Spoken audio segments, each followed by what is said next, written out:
A paz, meus irmãos, Deus abençoe. O grupo do Palavra de Deus, e louvor e adoração ao Senhor Jesus. Estamos aí para glorificar o nome do Senhor e falar a respeito um pouco do versículo que eu coloquei hoje aí, né? Do estudo que eu coloquei hoje pela manhã aí. O estudo que fala, né, a respeito de nós trabalharmos para o Senhor. Já começando a respeito dessa palavra, eu quero já simplesmente falar o seguinte: os hospitais estão fechados. Os hospitais estão fechados, mas o médico ainda está trabalhando. E como assim, irmão Daniel? Eu estou falando isso aqui entre parentes. O hospital está fechado, mas o médico está trabalhando. Como assim? Os hospitais significa as igrejas estão fechadas, mas Jesus Cristo, que é o médico, está trabalhando. E Jesus vai dizer e vai citar isso, vai dar bem em cima da telha, ele vai dizer assim: meu pai trabalha até hoje. Então, se o Pai trabalha até hoje, Jesus Cristo trabalha até hoje, nós devemos ser trabalhadores da obra de Deus. E tem um versículo em Timóteo, capítulo 1, 1 Timóteo, capítulo 4, versículo 10, que diz assim, ó: porque para isso trabalhamos e lutamos, pois esperamos o Deus vivo, que é o Salvador de todos os homens, principalmente dos fiéis. Presta bem atenção, porque para isso trabalhamos e lutamos, pois esperamos o Deus vivo, que é o Salvador de todos os homens, principalmente dos fiéis. Olha o que o Paulo fala para Timóteo, ele diz: trabalhamos, por isso trabalhamos e lutamos. Né? Olha o que eu disse aqui, ó: vamos, povo de Deus, com as mãos no arado, sem olhar para trás. É verdade, amado irmão. Nós vamos ler essa palavra a respeito do arado, onde Jesus Cristo fala de um chamamento. E eu vou folhear a Bíblia aqui agora e eu quero abrir ela em Lucas capítulo 9, versículo 62, que vai falar a respeito da mão no arado, né? Porque aquele que está, né, com a mão no arado, ele não pode voltar mais atrás. Está em Lucas capítulo 9 e o versículo 62. Só que Jesus Cristo está falando a respeito, né, daqueles homens ao qual ele enviou, né, para trabalhar na obra do Senhor e para a qual o Senhor fez uma missão. Diz assim, ó, no versículo 57, indo eles, pois, caminho fora, alguém lhes disse: seguir-te-ei para onde quer que fores. Mas Jesus lhe respondeu: as raposas têm seus covis e as aves dos ninhos, mas o filho do homem não tem onde reclinar a cabeça. Outro disse: segue-me. E ele, porém, respondeu: permite-me ir primeiro sepultar meu pai. Mas Jesus insistiu, deixa os mortos sepultar os seus próprios mortos. Tu, porém, vai e prega o reino de Deus. Outro lhe disse: seguir-te-ei, Senhor, mas deixa-me primeiro despedir-me dos meus da casa. Mas Jesus lhe replicou: ninguém que põe a mão no arado olha para trás é apto para o reino de Deus. Por que Jesus falou isso aqui? Ele falou isso aqui para o último homem aqui que diz a respeito, né? De eu quero te seguir, Senhor, mas eu quero simplesmente primeiro despedir da minha família. Jesus disse assim: aquele que bota a mão no arado, ele não pode colocar a cabeça em outras coisas, pensamento em outras coisas. Ele tem que simplesmente meditar na palavra de Deus, buscar a palavra de Deus, buscar o ensino de Deus, buscar o Senhor quem tem vida, né? Você vai ver aqui que é Jesus que põe à prova os que queriam seguir ele. Então ele vai falar isso aqui, né? Daí eu coloquei citando mais aqui: prossigamos e lutamos em direção ao alvo, autor e consumador da nossa fé, que é Jesus Cristo. Hebreus capítulo 12, versículo 2. Olha só o que a palavra diz aqui. Hebreus capítulo 12, o versículo 2. Olha o que vai dizer. Vai dizer bem assim, ó, aqui, achei aqui.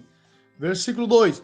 Olhando firmemente para o autor e consumador da fé, Jesus Cristo, ao qual, em troca de alegria que lhe estava proposta, suportou a cruz, não fazendo caso da ignominia, e está sentado à direita, à destra de Deus Pai.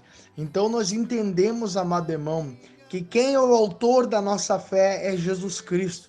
Nós devemos estar com a mente de Cristo nesses últimos tempos, né? O que o homem disse, o que o governante disse, o que o presidente disse, o que o governador disse e o que Jesus diz a respeito disso tudo.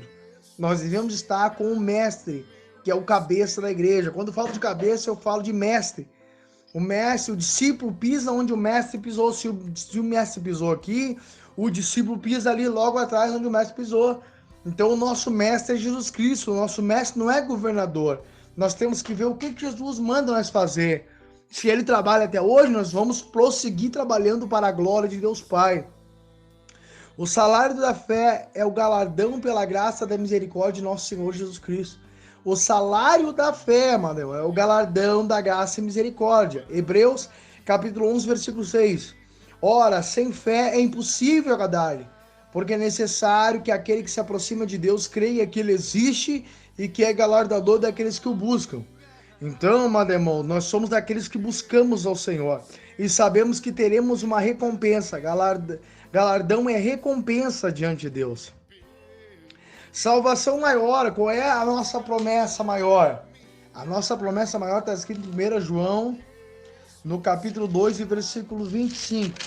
1 João, capítulo 2, versículo 25. Olha o que diz a escritura ali, meu irmão. Olha o que diz a palavra ali. Vamos lá, 1 João, capítulo 2, versículo 25. E esta é a promessa que ele mesmo nos fez, a vida eterna. Essa é a promessa que ele nos fez. A maior das promessas é essa, é a vida eterna. Lucas, capítulo 10, versículo 17, diz assim: E voltaram os 70 com alegria, dizendo: Senhor, pelo teu nome até os demônios sujeitam. E disse-lhe: Eu via Satanás como um raio cair do céu. Eis que vos dou o poder para pisar serpentes e escorpiões, e sobre toda a força do inimigo, e nada vos dará dano algum. Mas não vos alegreis porque se sujeitam os demônios, ou os espíritos. Alegrai-vos antes por estarem os vossos nomes escritos nos céus. Certamente, o nosso nome tem que estar escrito no céu. Nosso nome tem que estar escrito no livro do céu, no livro da vida. Daniel capítulo 12, versículo 1. E naquele tempo se levantará Miguel, o grande príncipe, que se levanta a favor dos filhos do teu povo. E haverá um tempo de angústia, ao qual nós estamos vivendo, qual nunca houve desde que houve nação, até aquele tempo. Mas naquele tempo livrar-se-á todo o teu povo, todo aquele que se for achado escrito no livro. Eu quero dizer uma coisa para ti, meu amado irmão. A primeira coisa que eu quero dizer para ti é: não temas. Em segundo lugar, se o teu nome está rolado nos céus, na escritura, no livro do Senhor, e Deus vai, se tiver que mandar o arcanjo Miguel, ele vai mandar o arcanjo, que é o que ele disse, ele vai mandar o arcanjo para lutar pelo povo do Senhor. Sabemos que é uma grande luta, amado irmão, uma guerra. Eu estou pregando aqui, mas estou sentindo já o sufoco do inimigo tentando parar de pregar a palavra de Deus. Mas em nome do Senhor Jesus Cristo, mais os que estão conosco do que estão com eles. Então, nós temos que estar com o nosso nome escrito no livro da vida. Este é o maior propósito do homem, vida eterna, promessa maior. E o nosso nome escrito no livro da vida, porque através do nosso nome escrito no livro da vida, é o Salmos 91, versículo 7. 1000 cairão ao teu lado, 10.000 à tua direita, mas tu só olharás e verás o castigo dos ímpios. Mas o Senhor protegerá na entrada e na saída. O nome dele será glorificado em nossas vidas. Está aí o estudo, amado irmão, ao qual eu mandei hoje pela manhã. E a irmã Genesi pediu para mim falar a respeito. Então eu estou falando a respeito agora deste versículo, desse estudo, para a glória de Deus Pai. Porque para isso trabalhamos e lutamos, pois esperamos um Deus vivo, que é o Salvador de todos os homens, principalmente dos fiéis. Então ele vai nos salvar, ele vai nos livrar. E a minha oração é essa para a tua vida: que Deus te guarde e te proteja e que tu não temas.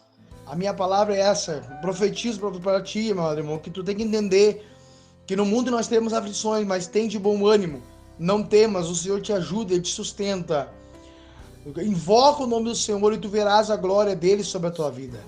Invoca-me e responder-te-ei, anunciar-te-ei coisas grandes e firmes que não sabe.